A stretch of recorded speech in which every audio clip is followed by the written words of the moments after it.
할렐루야. 할렐루야.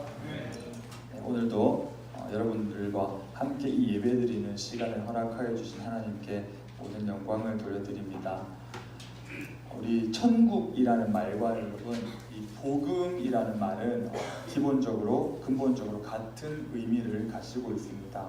왜냐하면 우리가 복음을 믿는다 또는 예수님을 믿는다라고 우리가 이렇게 고백을 하는 것들이 예수님을 통하여서 하나님께서 우리를 다스리심을 인정하고 믿는 것이고, 또한 예수님을 나의 왕으로 나의 주인으로 받아들이는 것을 의미하기 때문입니다. 그런데 예수님께서는요, 우리 저번 주의 말씀과도 똑같이 이 천국의 어떤 특성들을 그냥 직접적으로 가르쳐 주시지 않으시고 여러 가지 비유를 통하여서 가르쳐 주고 계십니다. 그 이유는요, 이게 들을 귀 있는 자에게만 들을 수 있는 그런 비밀이기 때문에, 깨닫게 하시고자 하는 그 자들에게만 깨닫게 하시는 비밀이기 때문에 예수님께서는 비유로 가르치셨던 겁니다. 오늘 우리가 읽은 말씀 속에서도 이 천국에 정말 우리가 이성으로는 다 이해할 수 없고 헤아릴 수 없는 이 가치를 더욱더 설명을 해주시기 위해, 또 가르치시기 위해 두 가지 비유로 천국을 가르쳐 주셨습니다. 첫 번째는요, 이 밭에 숨겨진 보물의 비유입니다. 한 장만 넘겨주세요. 네, 그림을 보면서 조금 이해하시면 좋을 것 같은데, 오늘 읽은 말씀처럼 이 당시의 이스라엘 사람들은요, 여행을 떠나기 전에, 또한 전쟁에 나가기 전에는 이 동전이나 보석 같은 보물들을요, 이 땅 속에 감추어서 숨겨두었다고 합니다. 그런데 이 숨겨두었던 주인이 이 먼 여행을 하거나 그리고 전쟁에 나갔다가 객사를 하거나 만약에 전사를 하거나 이런 죽는 경우가 생기면은요, 이 귀중품의 주인이 죽었기 때문에 어디 묻혀 있는지도 아무도 모르는 거죠. 그래서 이 보물 보화들은 긴 세월 동안 이 땅에 밭에 이제 묻혀져 있다가, 그러다가 이제 어떤 사람이 그것을 이제 발견을 하게 되어서 부자가 되었다라는 이런 식의 이야기가 당시 그 유대 사회, 이스라엘 사회에서는 종종 있었던 이야기였습니다. 오늘 우리가 읽은 이 본문의 말씀이 바로 같은 경우인데요. 어떤 사람이 이제 밭에 감추인 보물을 발견하게 됩니다. 아마도 이 사람은요, 이 밭의 주인은 아니었고 이 밭을 이제 빌려서 농사를 짓는 소작농 아시죠, 여러분? 소작농이거나 아니면 일용직 아마 노동자였지 않나 생각을 합니다. 이 소작인이 이제 밭을 갈다가 보니까 무슨 소리가 나서 그림처럼 땅을 탁 파보니까 뜻밖의 엄청난 보물이 이제 숨겨져 있었던 거죠. 그래서 그는 이제 다시 이제 그 보물을 덮어두고 얼른 돌아가서 자기가 가진 전 재산을 팔아서 그 밭을 사고 보물을 사게 됩니다. 요즘은 조금 다르죠. 요즘 현대 사회에서는 이제 길거리에 지나가던 이제 뭐 돈을 줍는다고 그것도 법에 불법이잖아요, 그렇죠? 그래도 나중에 걸리면은 이제 경찰에 이제 그게 되는데, 이 당시 사회 그 정도로 이제 그게 없었고, 이 유대인들의 법에 따르면요, 일꾼들이 이제 다른 누군가의 밭에서 이렇게 우연하게 숨겨진 보물을 이렇게 발견했을 경우에는 이 발견한 사람이 가지는 게 아니라 그 밭의 주인이 이 보물을 가지는 권리가 있었다고 합니다. 그래서 이 소작이는요, 이 보화를 파지 않고 이제 뒀다가 자기의 전 재산을 팔아서 이제 보화를 사고, 또한 이 밭을 사기로 결정하고 그것을 이제 기쁨으로 행했습니다. 이 비유가 말하는 뜻이 뭐냐 하면은요, 여러분 노래도 있잖아요. 천국은 마치 밭에 감추인 보화, 이것처럼 이 밭에 감추인 보물과 같아서 많은 사람들이 이 가치를 잘 모릅니다. 네, 천국에 대한 가치를 잘 몰라요. 그래서 이 천국을 발견하거나 소유한 사람이 많지 않습니다. 여기 이 밭의 원래 땅 주인도 보면은 이 보물을 보지 못했던 거죠. 그래서 이 소작인이 밭을 팔라고 했을 때 아마 아무 생각 없이 팔았을 겁니다. 오늘날 우리도, 많은 사람들도 이 보물에 대한, 보화에 대한 그 밭의 가치를 모르고 이제 사는 사람들이 많다는 거죠. 한 가지 제가 예화를 말씀드릴게요. 한 장만 넘겨주세요. 북아메리카 대륙의 이제 북서쪽에 붙어 있는 그 넓은 알래스카라는 줄 여러분들 아실 겁니다. 이게 원래는 미국 땅이 아니라 구소련 땅이었다고 합니다. 그래서 이 소련은 이 땅을 보니까 눈과 얼음으로만 이렇게 막 덮여 있는 거 보니까 별로 가치가 없는 땅으로 여기고 그렇게 알고 있었습니다. 그런데 그래서 1867년에 미국이 이 알래스카주를 720만 달러를 주고 샀다고 합니다. 그런데 이 미국이 알래스카를 산지 13년 만에 알래스카에서 무려 3억 달러의 그 금이 발견되었고요. 또한 그 지하에는 엄청난 양의 석유가 매장되어 있었다고 합니다. 또 지금은 군사적인 그 전략 기지로 사용되고 있습니다. 구소련은 이 알래스카주의 가치를 몰랐기 때문에 쓸모없는 얼음 땅으로 여기고 팔았던 거죠. 헐값에 팔았던 거죠. 아마 당시에 소련은 엄청난 후회를 하고 있지 않았을까 생각을 듭니다. 소중한 보화나 보물의 가치를 모르게 되면 우리는 이와 같이 행동할 수밖에 없다는 거죠. 다시 말씀으로 돌아가서 이 밭의 감추인 보화의 비유는요, 이 제자가 그리고 이 말씀을 들은 사람들이 천국을 발견하면서 오는 그 기뻐함과 그리고 천국을 소유하기 위해서는 내 자신의 모든 소유를 팔아서 기꺼이 포기할 수 있다는 것이 이 비유의 바로 핵심 포인트입니다. 그렇다면 우리가 하나님 나라를 이렇게 천국을 받기 위해 확보하기 위해 먼저 선행되어야 하는 조건으로 성경은 이렇게 이야기하고 있죠. 자기의 모든 소유를 팔아라 라고 이렇게 이야기를 하고 있습니다. 근데 이 자기의 모든 소유를 판다는 것이 구체적으로 무슨 뜻을 가지고 있는 걸까요? 한번 생각을 해봐야 되는데, 여러분들 집에 있는 집 문서나 통장에 있는 모든 돈, 여러분들은 별로 없겠죠. 부모님이 가지고 계신 모든 그런 어떤 그런 돈, 재산을 전부 팔아서 교회에 기증해라, 이런 말씀일까요 혹시? 그게 아니라면은 우리가 이 하나님 나라를 정말 소유하기 위해서는 이 자기 소유를 판다, 자기 소유를 모두 드린다, 이 의미가 과연 어떤 의미를 가지고 있는지 한 번 더 생각을 해봐야 됩니다. 우리가 이제 보통 집이나 땅이나 어떤 재산, 차 같은 것들을 팔 때 우리가 꼭 거쳐야 되는 일이 있습니다. 뭐냐면요, 소유권 이전 등기라는 이런 일인데요. 좀 생소한 단어일 수도 있는데 이게 무슨 뜻이냐면은 소유권을 이전한다, 이 말이에요. 소유권을 새 주인에게로 넘긴다라는 의미에서 이런 어떤 걸 재산을 주고받을 때는 소유권 이전 등기라는 걸 합니다. 이 소유권 이전 등기가 가지는 가장 중요한 의미는 뭐냐면요, 이 소유가 판매자의 소유에서 그 물건을 사는 매입자의 소유로 넘어간다, 이게 가장 큰 의미를 가지고 있는 게 이 소유권 이전 등기인데요. 이 소유권 이전 등기가 완료가 되면은요, 그 판매된 재산은 이전에 가지고 있던 판매자의 뜻대로 이제 사용할 수 없는 거죠. 판매자가 아니라 그 물건, 그 재산을 산 매입자의 뜻대로만 할 수 있다는 겁니다. 그런데 우리가 하나님 나라, 천국을 확보하는데 왜 자기 소유를 파는 것이 이처럼 필수 조건이 되는 걸까요?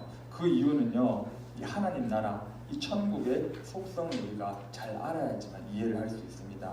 하나님 나라라는 뜻이 뭘까요? 천국이라는 뜻이 뭘까요? 그것은 무슨 뜻이냐면 하나님께서 왕이 되셔서 그분의 통치권을 행한다는 것을 의미합니다.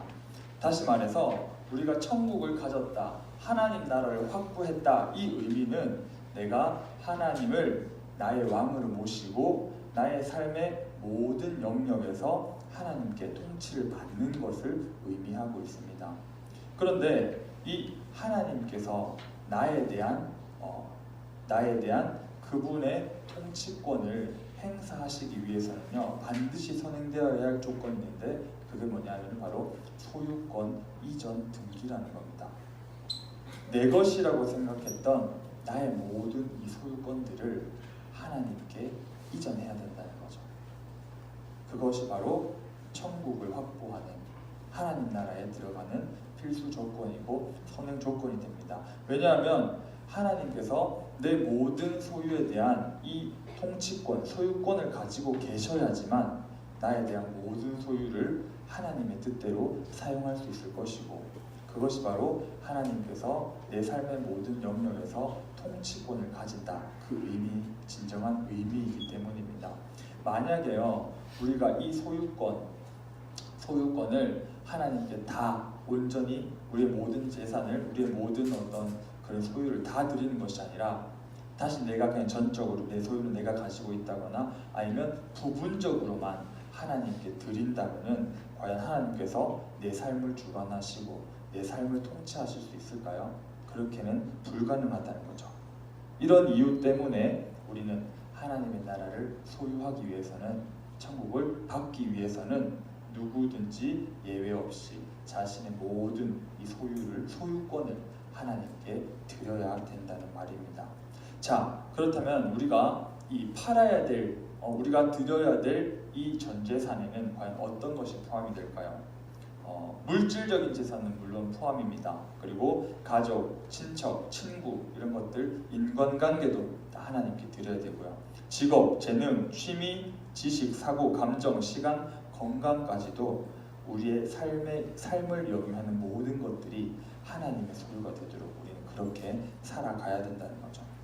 그런데 이런 목록들보다 더 중요하게 하나님께 드려야 될 것이 있습니다. 그게 뭐냐면요, 한 장만 넘겨주세요. 마태복음 16장 24절에서 25절 말씀입니다. 한 장만 넘겨주세요. 네, 제가 한번 읽어볼게요. 마태복음 16장 24절 25절. 이에 예수께서 제자들에게 이르시되 누구든지 나를 따라오려거든 자기를 부인하고 자기 십자가를 지고 나를 따를 것이니라. 누구든지 제 목숨을 구원하고자 하면 잃을 것이요 누구든지 나를 위하여 제 목숨을 잃으면 찾으리라 라고 예수님께서 말씀하십니다. 아까 말씀드린 내가 드려야 될 그 전재산 목록 중에 모든 것들이 포함되지만 그 중에서도 가장 중요한 것은 바로 우리들의 생명이라고 예수님께서 이야기하고 있습니다. 죽으라는 이야기가 아니라 죽을 만큼 하나님을 섬기라는 거죠. 그 각오를 먼저 이야기하시는 겁니다.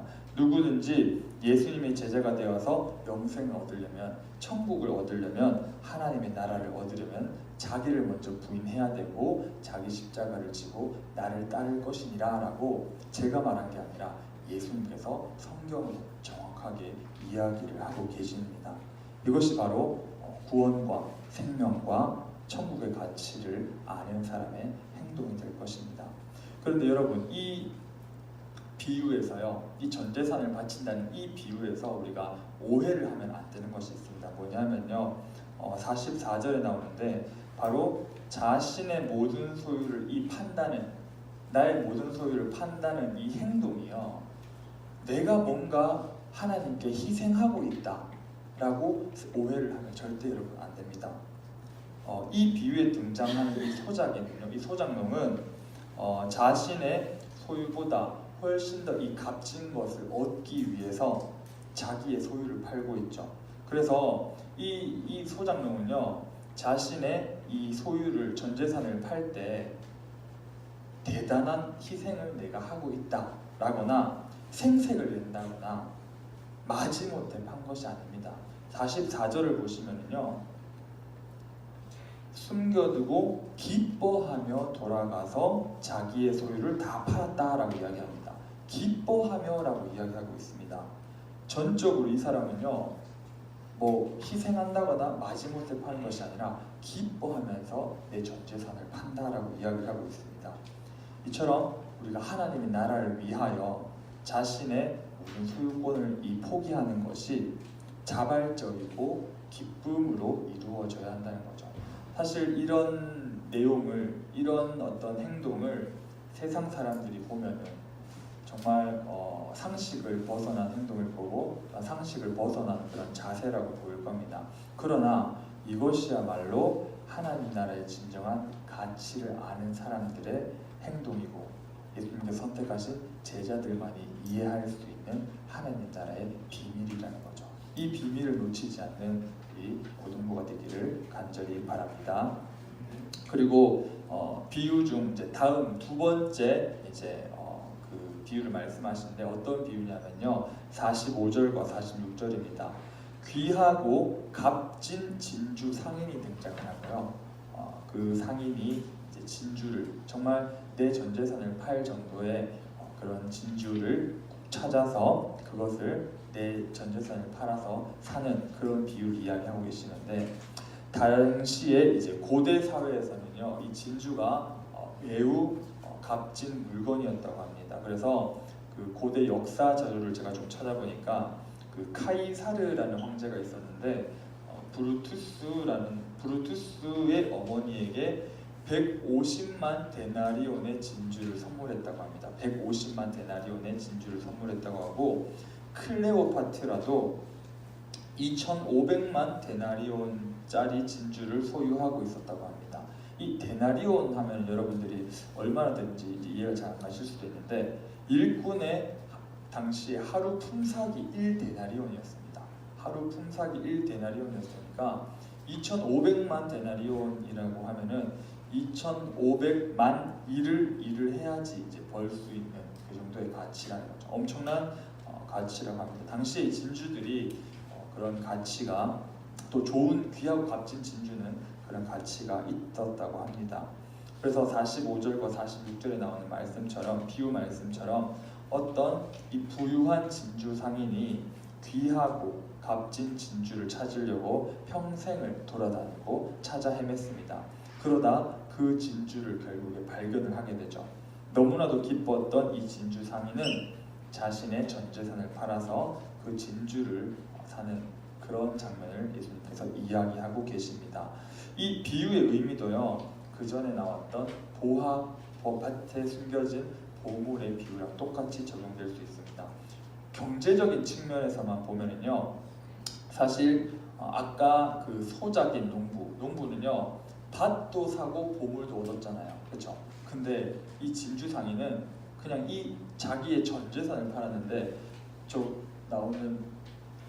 나오네요. 진주 하나, 전 재산을 팔아서 이 진주 하나밖에 안 얻었으니까, 아까 그 소작농이랑 이 진주 상인이랑 비교하면 경제적으로 봤을 때는 훨씬 더 이 진주 상인이 비효율적이라고 얘기할 수 있겠죠. 그러나 이 비유를 통해서 예수님께서 더 명확하게 말씀하고 싶었던 건 뭐냐 하면요, 내 모든 소유를 포기하고 얻게 되는 유일한 보상이 바로 다른 것들이 아니라 하나님 나라 단지 그 하나뿐이라는 것을 더 명확하게 이야기하고 있다는 겁니다.